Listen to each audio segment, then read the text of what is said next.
may have been the greatest army of all time, conquering and controlling an empire that stretched across the ancient Western world. It was ruthless, disciplined, and feared by all, not just by its enemies, who died in their millions, but by its own emperors, who often paid the price of the army's wrath. And yet, these soldiers were builders as well as destroyers, helping to spread a culture that became the bedrock of Western civilization. What was it that made this army so dominant? How was it able to rule and reshape the classical world? And why did it eventually fall? This is the story of the Roman war machine.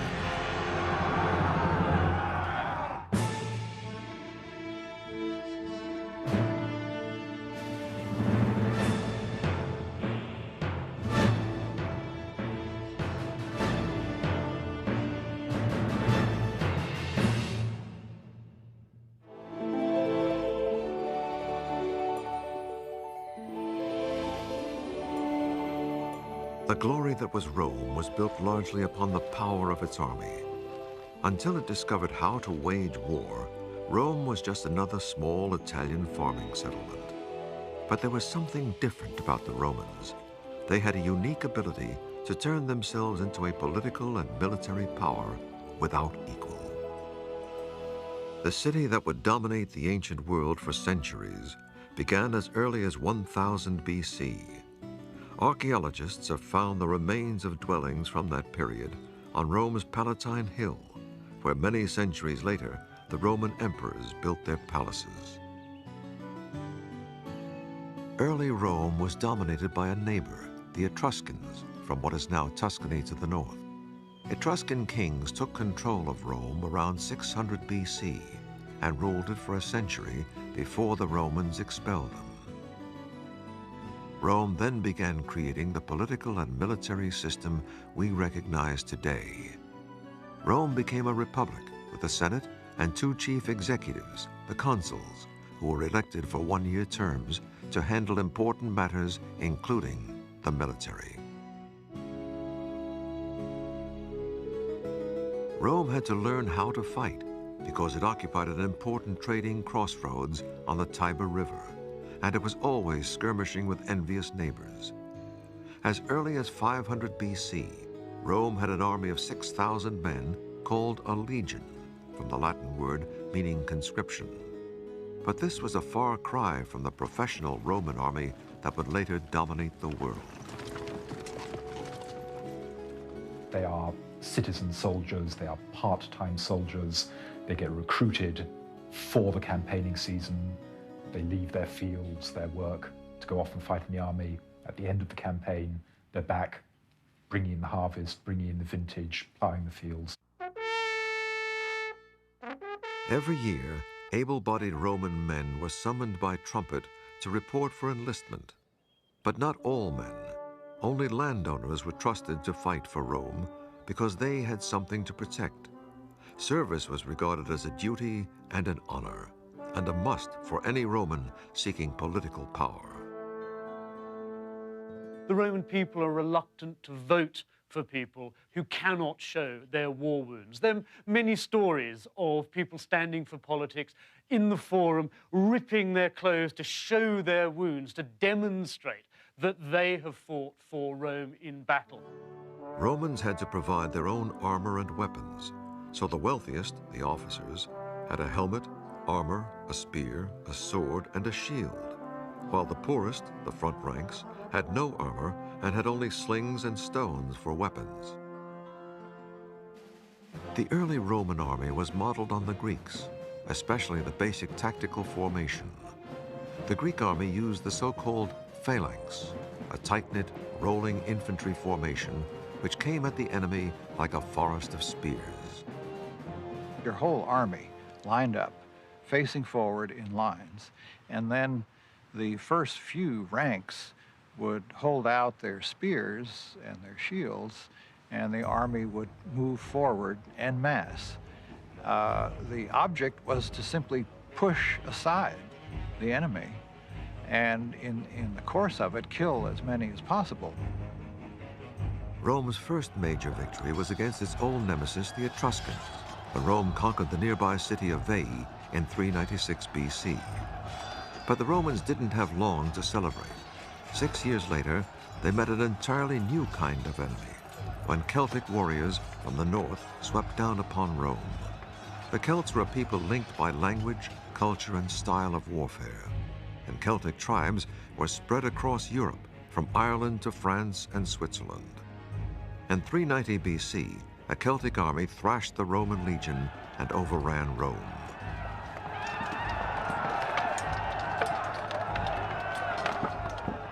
The Celtic method of fighting was very disturbing to them.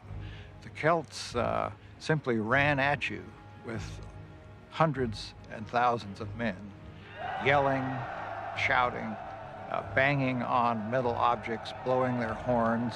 They really terrified the Romans. The Celts left the city only after the Romans bribed them with gold. This was Rome's wake-up call. It needed to rethink its whole military strategy if it was to survive, and one way was through training. Roman soldiers had to go through the toughest training in the ancient world. There were 4 long, hard months of basic training, and anyone who couldn't stand the pace was either discharged or put on rations of foul-tasting barley until they got it right. Basic training began with marching, and plenty of it. Soldiers had to be able to march more than 20 miles in 5 hours, carrying a full pack. In weapons training, recruits were given dummy swords, shields, and javelins that weighed twice as much as the real things to build muscles. The Romans, I think, in this early period, should really be seen as the Zulus of the Mediterranean world. They are a highly militarized society, and like the Zulus, they don't let their warriors have sex, so when they come into battle, they're very tough. As the army grew, armor became standardized for all soldiers and provided by the state. I'm wearing a male shirt for body protection, and you can see it's made of small individual pieces of metal which are fashioned into rings and then linked together. Its biggest advantage, of course, is to take slashing blows across. Because the male links all sit together, if an enemy hit me with a sword in a slashing way, it would actually take the blow. The disadvantage of mail was that it doesn't, in fact, take a stabbing at all. If you stab through the mail, the point of the sword will actually pierce the rings. Beginning in the 1st century AD, the Romans also used segmented plate armor, held together by leather straps. It was so much more complicated than mail armor that soldiers needed help to put it on. You can see all the protections on the top rather than around the legs and things. And the reason for that is that when you've got the Celts fighting you with their long slashing swords, you needed all that protection up on the top rather than the bottom. It also gives you a chance to run. The Roman helmet, gradually redesigned over the centuries, aimed to give maximum protection without blocking the senses. You can see it's a round bowl protecting the top of my head. Round because it's got very good glancing blow action. A square helmet would take the blow, whereas a round helmet, the blow would glance off. Large cheek pieces to protect the side of my face, and a small neck guard at the back to actually take an overhand blow protecting the back of my neck. Now, obviously, you can see there's no covering on my face or on my ears, in fact. And the Romans decided that it was a lot better for a soldier to be able to see around him and hear orders, very vital in battle. Further protection came from the Roman shield, smaller and round in early times, developing later into a bigger rectangular one. It was made of layers of wood glued together, bound, and covered with leather and metal. The thing about the Roman shield is it's curved, not flat like most shields of the time. This gives me protection all around my body. And if I'm coming at you in battle, it's not only a defensive weapon, it's an offensive weapon. I can smash you in the face, and then while you're off balance, draw the sword and in under your ribs. When it came to offensive weapons, the first one the Roman soldier would use in battle was the javelin. great thing about the Roman javelin is, when you threw it, the enemy couldn't throw it back. These are delivered in volleys of hundreds. As they rain down, the hard iron tip will punch through the armor. The weight of the handle will bend this soft metal shank. It'll be useless, you can't throw it back. Your shield is useless, you're probably hurt, you're in big trouble. But the weapon that won the empire and kept it was the Roman sword. Once the javelins had been expended, the Roman legion would then move in with probably the most vicious of his weapons, the short sword, or gladius in Latin. Very much a close-quarter weapon. It's much shorter than you would envisage a sort of a medieval broadsword to be, because it actually is much shorter. It's designed with a very broad base, tapering to a very, very sharp point. Now, the idea of this weapon was purely to stab. The soldier was trained to actually stab into an enemy soldier, mainly in the stomach area, because, of course, there's no bone for it to actually get jammed in. And, of course, a quick stab and withdrawal will put him out of action one way or the other. Now, the soldier was trained not to use an overhand blow, but purely a stabbing action. In the modern way, a soldier uses the bayonet, really. The thing about this Roman sword is it's shortened to the point, and it's used for stabbing rather than slashing. The barbarians, their swords aren't like ours. They're long and broad, and it's all an ego trip on the battlefield, slashing around above their heads, all style, that's all it is. And while they're doing that, it's up and under stabbing to the ribs, and so we make mincemeat of the barbarians. The Roman army was ready to use their weapons and training to build an empire, and the first victims were their fellow Italians.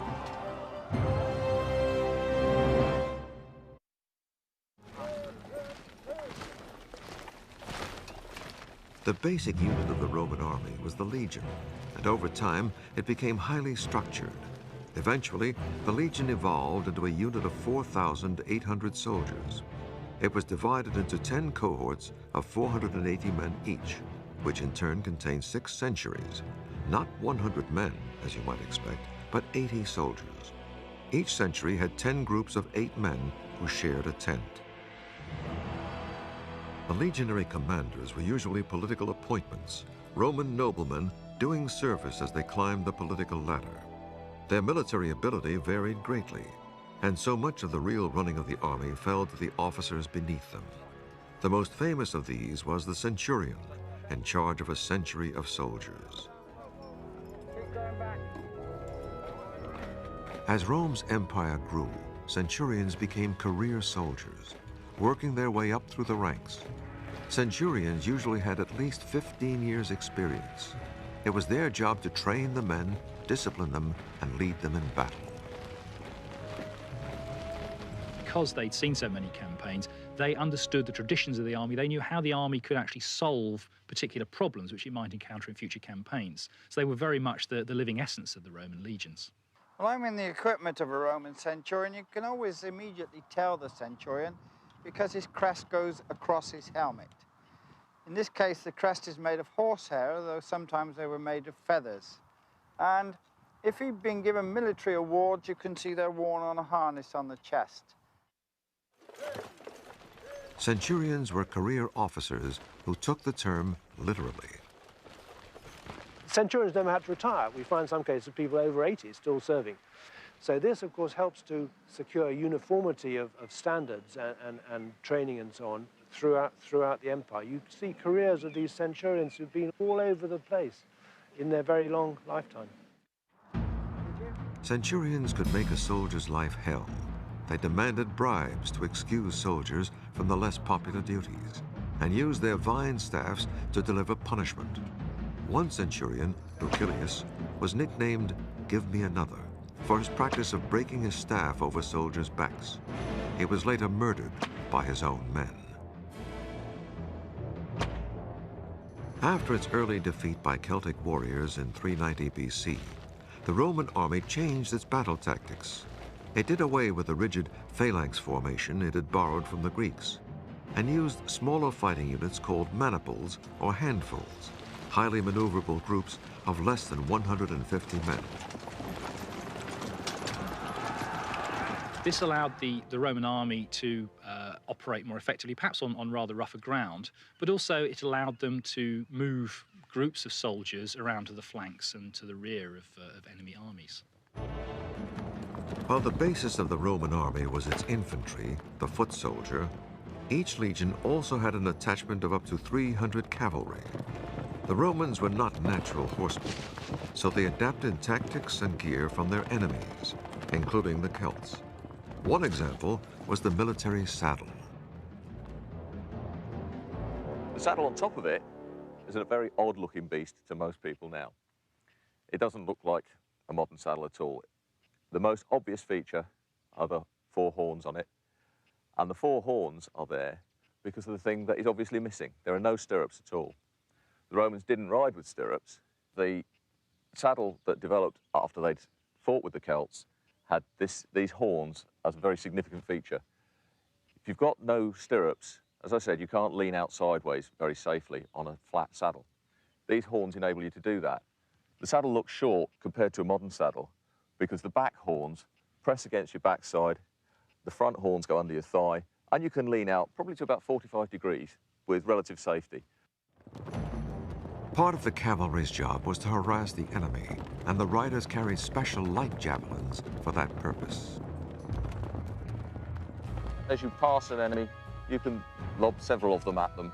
They're not going to do a huge amount of damage, but your purpose isn't necessarily to do a lot of damage. It's to make the formation break up so that the infantry can get in and win. In battle, the cavalry lined up on the wings of the legions. The infantry formed 3 horizontal lines, so they could take turns at being the front line until the battle was won. As the Romans formed up to start the battle, they banged their swords against their shields in a frightening drum roll until the order came to charge.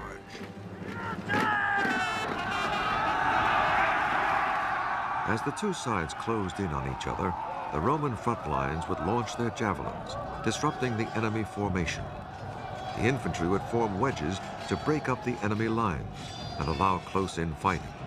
That was when the short Roman stabbing sword would come into its own. The fighting itself might be only 20 minutes or so. Sometimes it was a lot longer, but it was very difficult to fight for a great length of time with this massive weight of armour that Roman soldiers and often their enemies wore. Part of the reason for Roman success in battle was undoubtedly to do with training. Once an enemy cracked, the Romans did not surround them. Instead, they usually left an easy escape route so that the cavalry could come in and cut them down as they fled.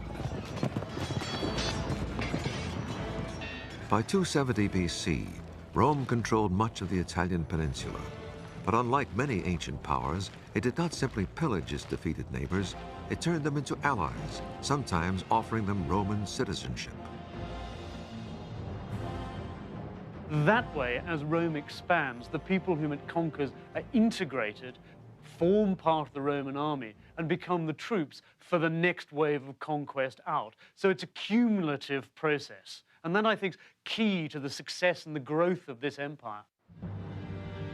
Rome's expansion made a clash inevitable with Carthage, another Mediterranean superpower. And when that clash came, it would produce the most horrendous war the ancient world had ever seen.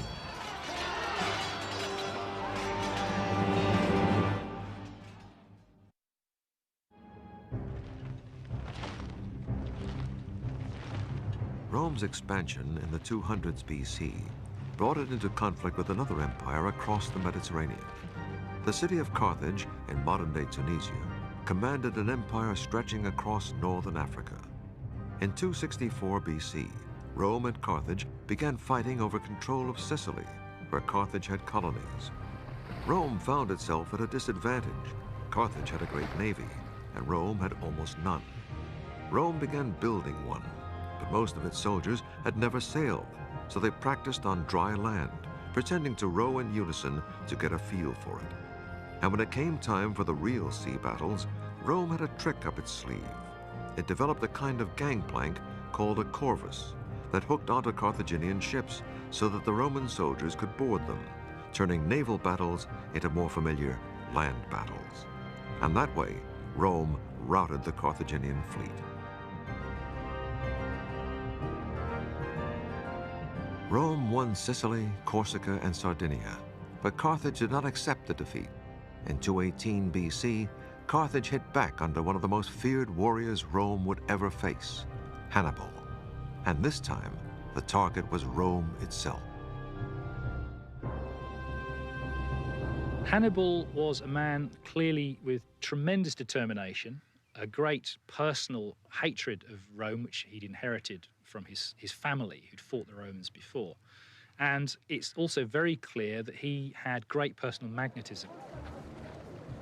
Hannibal marched his army through Spain and France and across the Alps into Italy, accompanied by 36 elephants. Most of Hannibal's elephants died on the journey over the Alps. In fact, his elephants played absolutely no role in the subsequent campaign. Nevertheless, they represent the skill and boldness that Hannibal portrayed in coming over the Alps so early in the campaigning season and surprising the Romans. With the help of Celtic warriors who joined him on the way, Hannibal won early victories against Roman legions sent to meet him. Then, in 216 BC, came a major showdown at Cannae in southern Italy. Hannibal had about 40,000 troops, while the Romans and their allies had nearly twice that number. But Hannibal was a master tactician. When the Roman legions made their usual thrust towards his center, Hannibal let them advance, then encircled them.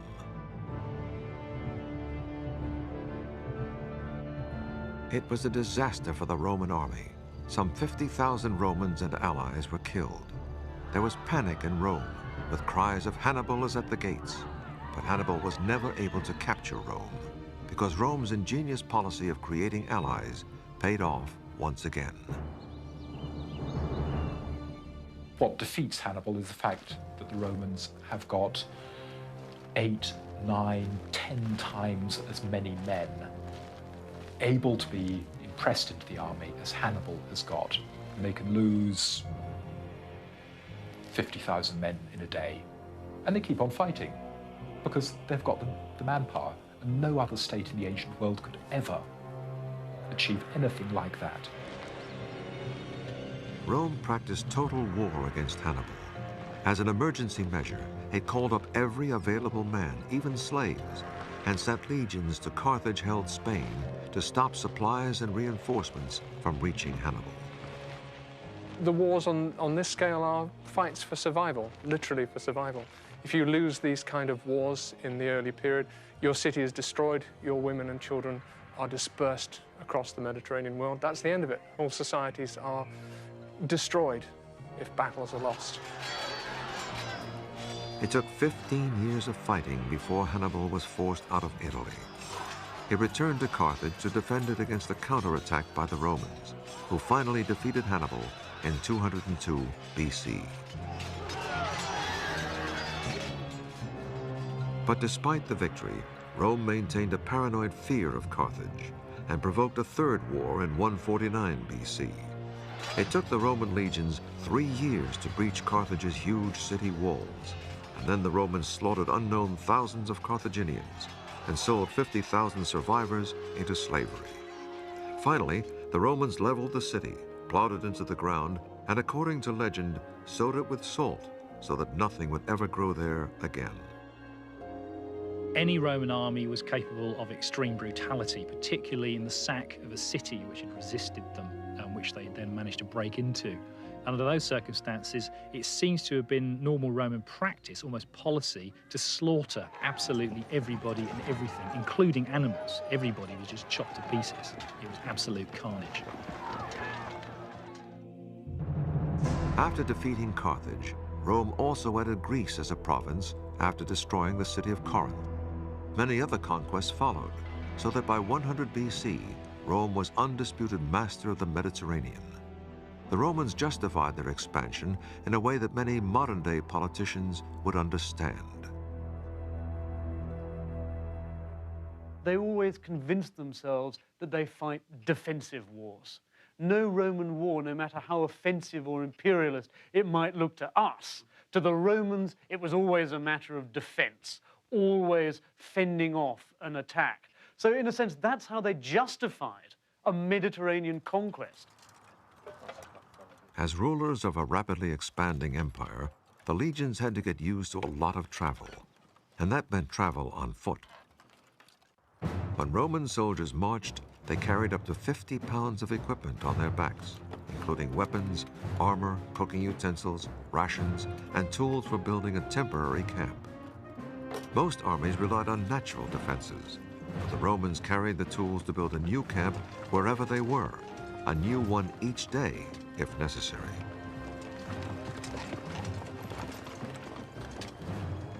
They dug a defensive ditch around the whole camp, 5 feet wide and 3 feet deep, then built a palisade with the stakes they carried with them. It was as though the Romans had their own fortified city wherever they went. The primary purpose of a Roman marching camp is psychological rather than military. It's the idea that in enemy territory, every night you make a small city in what is not your territory. And the enemy look on, seeing their territory pockmarked by the advance of Roman armies. The camps were a classic example of the Romans' passion for order. Every camp had an identical plan. Each leather tent was put up in the same position each time, so that the soldiers knew exactly where they were. The soldiers had a great sense of security during the night. They knew exactly where their officers were, and the fact that their comrades were guarding them as well. The Roman obsession with order extended to the discipline of the troops. Camp sentries who fell asleep could be stoned to death for having endangered the whole regiment. It wasn't as exceptional as it might sound, given the general background of what Roman society was like. People were used to flogging, they were used to fairly frequent public executions. So the Roman army was indeed pretty draconian, but not as different from the rest of society as perhaps we might think.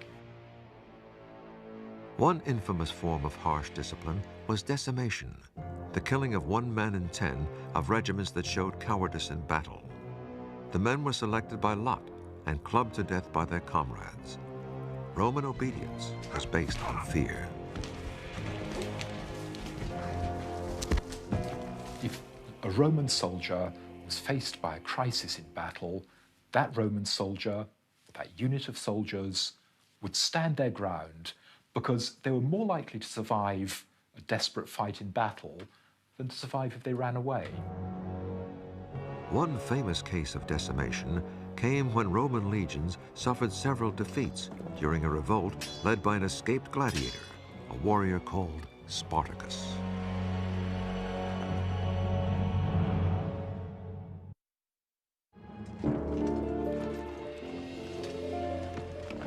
The Roman army was so busy conquering and building an empire on foreign soil that it had no standing army back home in Italy, and that left it open to surprise attack.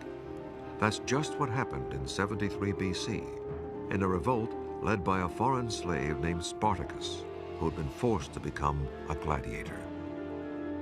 Conditions for all slaves were relatively cruel and brutal, and particularly for gladiators who were kept chained in barracks and were brutally treated.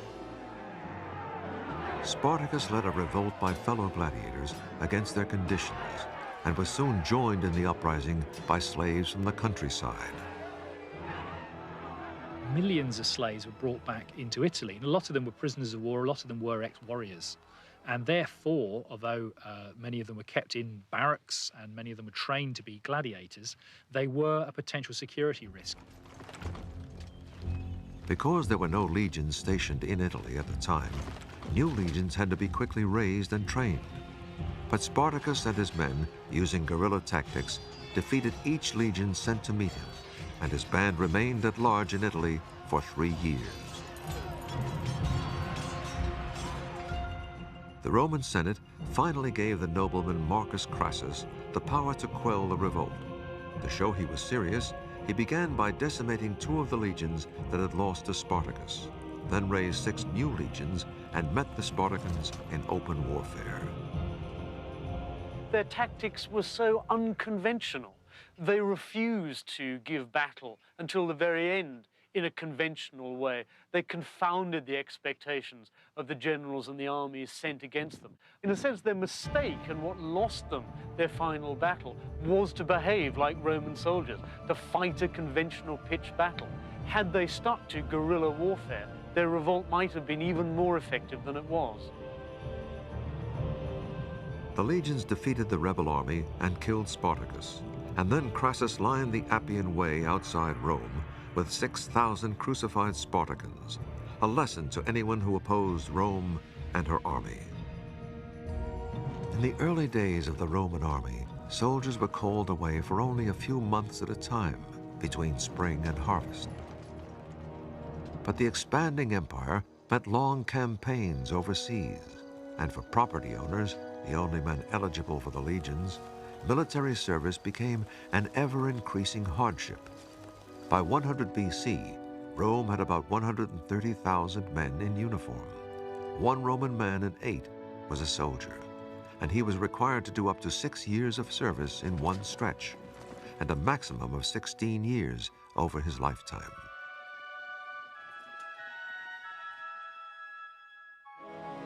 The legions needed a bigger pool of manpower to draw on, and the man who made it possible was the consul Marius, himself a great general. Twice he had saved Rome from invasion with victories over German tribes. In the fields near Aix-en-Provence in southern France in 102 BC, Marius's army killed so many Germans, 100,000 by one account, that farmers had bumper crops for years afterwards because of the blood and bones in the soil.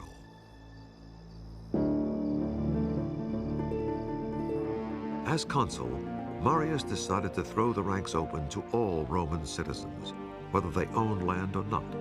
This meant poor Romans could volunteer for a secure and prestigious job with good pay and travel. They could become career soldiers. The Roman army was now on its way to becoming a full-time professional force. But volunteers still had to meet strict requirements. They had to be tall, preferably literate, and have good character references. Certain professions were preferred, including blacksmiths and hunters. Those considered not suitable included weavers and tavern keepers.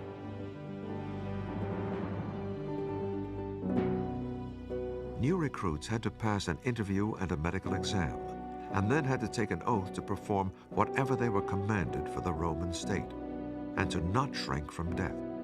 They were then given 3 gold pieces and sent to the provinces for training. But many of these new, poorer soldiers were already looking beyond 3 gold pieces. As the army kept adding new conquests, soldiers were increasingly focused on the spoils of war. The amount of booty they were able to bring back from cities like Corinth in 146 BC was so enormous that I think it did encourage massive greed and an increasing level of brutality among Roman soldiers. Increasingly, soldiers turned their loyalty from the Roman state to their own generals, who could make them rich. And the generals, being Roman aristocrats, saw their legions as tickets to wealth and power. Intimately related is the general and his army. The general promises his army land, booty, settlement after the war has finished. And the army promises the general not only success in conquest, but votes back in Rome afterwards. This led to a new class of super generals, all with political ambitions. It was Marius himself, a consul for many years. His rival Sulla, who won victories in the eastern Mediterranean and became dictator of Rome for a time. Pompey the Great, who conquered Syria and Palestine. And the most famous general of all, Julius Caesar. Julius Caesar represents as close as I think you can get to naked ambition in the 1st century BC. There's a famous story of Julius Caesar, aged 31, in further Spain, coming across a statue of that great conqueror Alexander the Great, and suddenly bursting into tears. And his entourage say, "Why, Caesar, are you crying?" And he says, "This man, by my age, had conquered most of the world, and I have done nothing. Within a few years, the world would know that Caesar had done a great deal.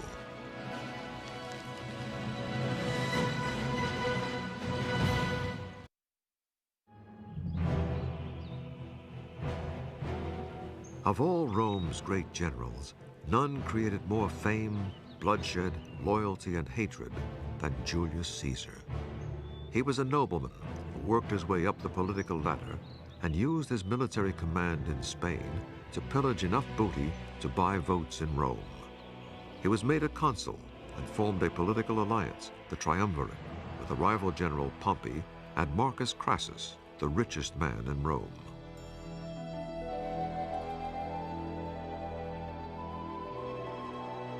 Caesar then had himself made governor of northern Italy and southern France, which made him commander of several legions. He was anxious for more conquests, and his chance soon came. In 58 BC, a Celtic people, the Helvetii, asked Caesar's permission to migrate from Switzerland to western France, across Roman allies' territory in what was then called Gaul. Instead of agreeing, Caesar decided to attack.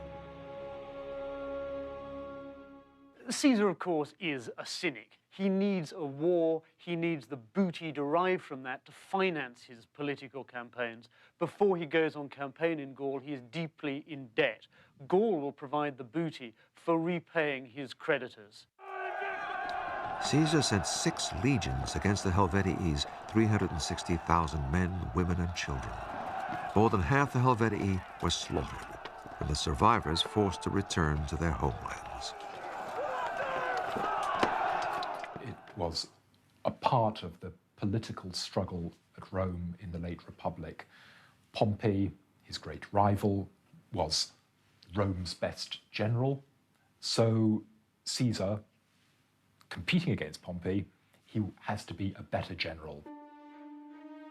After dispatching the Helvetii, Caesar set after a German tribe that had crossed the Rhine and marched his troops 120 miles in 5 days to the Alsace region. Again, the Romans slaughtered thousands. Caesar then turned west towards Belgium and repeated the dose against the tribe there. Caesar's political foes in Rome decried his actions, but most Romans cheered him on because he was defeating Gauls, the very same Celtic people who'd sacked Rome in 390 BC. The Romans' fear of Celtic peoples, like the Gauls, was more than historical. It was also physical. Partly the sheer size of the Celts. The Italians were a fairly small people, and compared to them, the Gauls, for example, were absolutely enormous, sort of 6-footers, that the Italians weren't used to. For example, we're told that Julius Caesar was tall for a Roman. He was only 5'6". To the Romans, anyone who didn't speak Latin or Greek, such as the Celts, was looked down upon as a barbarian because their language sounded like sheep. Ba, ba. The Romans have a very particular view of themselves, and that is to see themselves as people who've developed the powers of the mind to control the body. Barbarians, on the other hand, are people who are led by physical desire, sex and drugs and rock and roll. They don't have a proper education, so they go for the nearest thrill.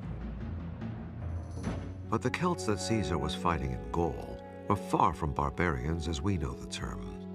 They lived in organized towns, like this reconstruction in France, and they were master ironworkers who probably invented the chainmail armor that the Romans adopted. And the Celts' artwork was anything but barbaric. It's still regarded as one of the great artistic traditions of Europe. As warriors, the so-called barbarians were no match for Caesar's well-trained legions. Celtic warriors did not fight as a unit. They fought for individual glory. The big men like to show up dressed in fancy, shiny armor, stand at the front, and engage in warfare that was no doubt fairly brutal, but was fairly small scale. They couldn't plan total war in the way that the Romans could plan. They didn't have fully trained legions. They didn't have logistic backup. Also, the Celts were up against a brilliant commander in Julius Caesar. He was ambitious, hungry for victories, and used daring and original tactics. He was noted for the speed and surprise of his movements, and he really brought those techniques to perfection in using his legions. On the other hand, he was a little reckless.